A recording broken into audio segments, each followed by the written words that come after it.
Balot ng takot ang 13 anyos na babaeng ito habang dumadugundo ang mga airstrike sa Beirut, Lebanon nitong Miyerkules.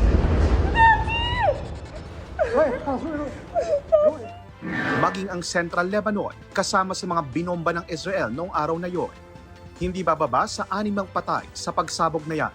Sa kabuuan, mahigit 300 na ang patay sa tinaguri ang pinakamalalang pag-atake ng Israel laban sa Hezbollah ng Lebanon mula nang magsimula ang gyera sa Middle East.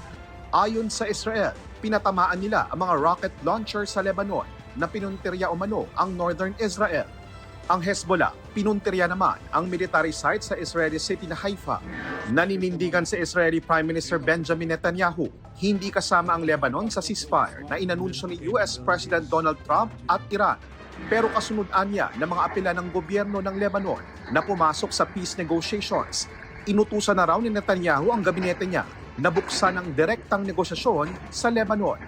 Isa sa mga pakay ng Israel, disarmament o pagtatanggal ng armas ng Hezbollah. Ayon pa sa isang opisyal ng Israel, posibleng sa susunod na linggo magsimula ang usapan at gagawin ito sa Amerika.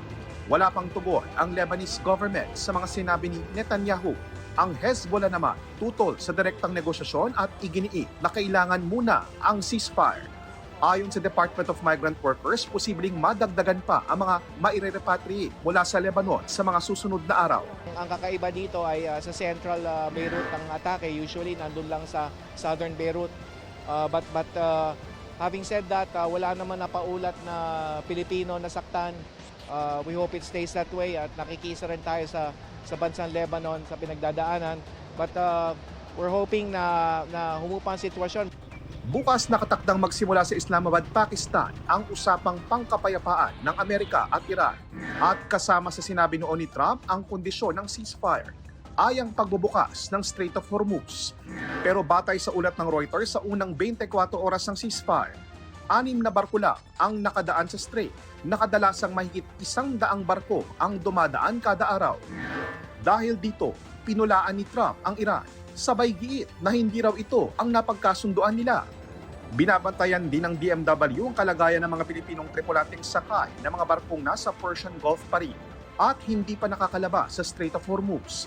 Ayon sa DMW, isusumite ng gobyerno ng Pilipinas sa panig ng Iran ang listahan ng mga pangalan at detalye ng mga tripulanteng Pinoy. So today we will endorse the corresponding list to the DFA para mapatupad na yung sinasabing passage out of the Strait of Hormuz ng mga barko na may dalang Pilipino. Ako si JP Soriano, ang inyong saksi.